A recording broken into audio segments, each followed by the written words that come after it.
Russo, and in this video we're talking about HMO and permitted development rights. We're not going to talk about Article 4. We're not going to talk about that.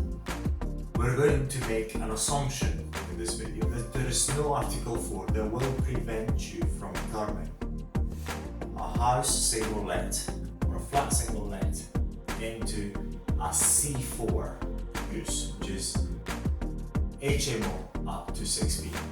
So this is the assumption we're going to make. To make it clear again, we're going to assume that there is no Article 4. Now the problem we're trying to solve is that the house is too small. What I found, and what you'll find when you run through the figures, usually the break-even point of feasibility of an HMO feasibility is a minimum of 5 lettable rooms. A 4-bed HMO could possibly work. However, me and many other investors always prefer to have the biggest possible HMO. So what we're going to do in this video, we're going to solve this problem. Let's say you have a house like this, the one I'm finding myself in.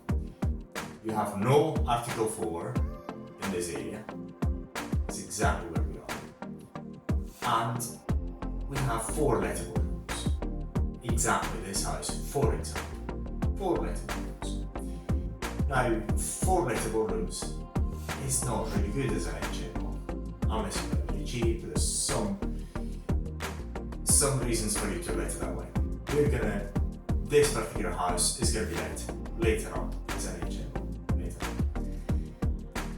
But again, the problem we're trying to solve is make the house worthwhile as an HMO. So what you're trying to do is make it the biggest possible HMO without the need for planning permission.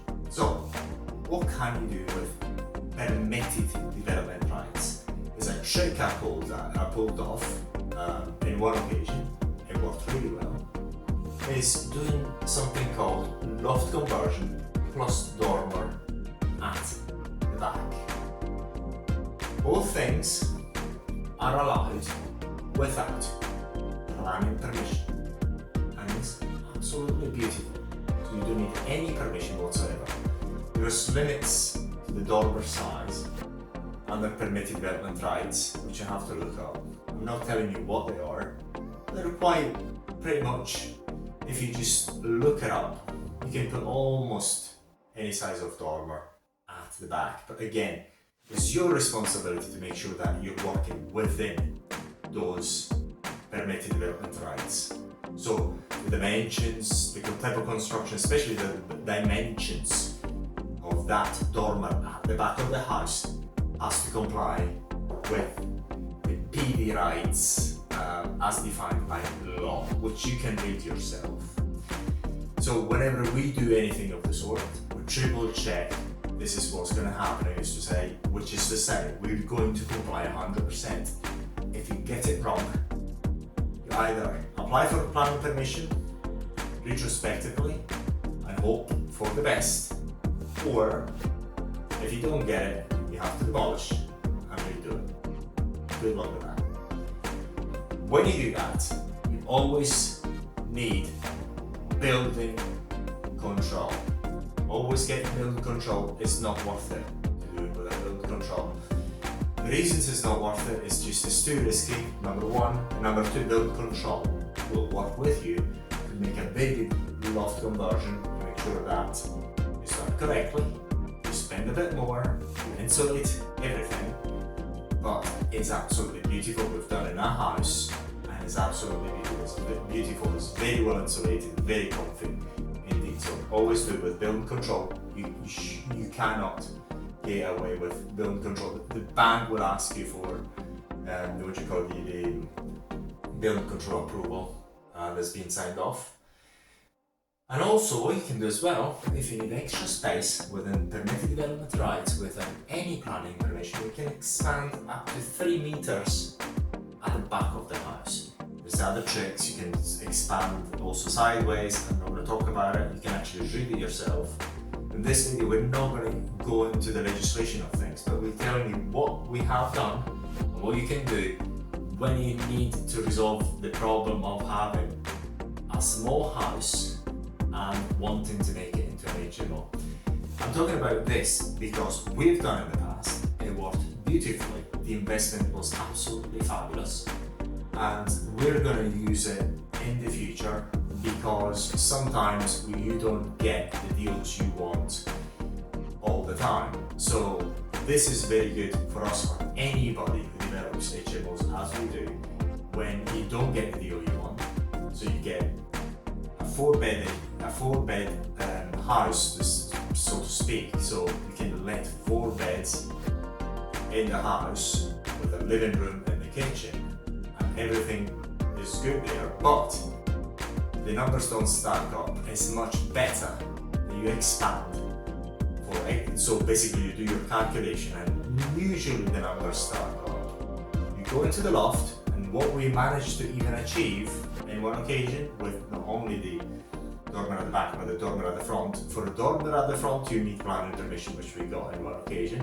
We managed to get in the loft 3 rooms plus a bathroom. Beautiful. So, but what you normally able to get is 2 rooms and a toilet and a wash basin. This is what you can usually do easily within that space, using permitted development within the constraints of the house itself. One thing to watch for, which we watch for when we select a house to invest in, if we need to go into the loft, how the staircase is going to work. Because sometimes there is space in the loft, you can do a dormer at the back, but it's quite difficult, quite too expensive to actually go and put a staircase in place.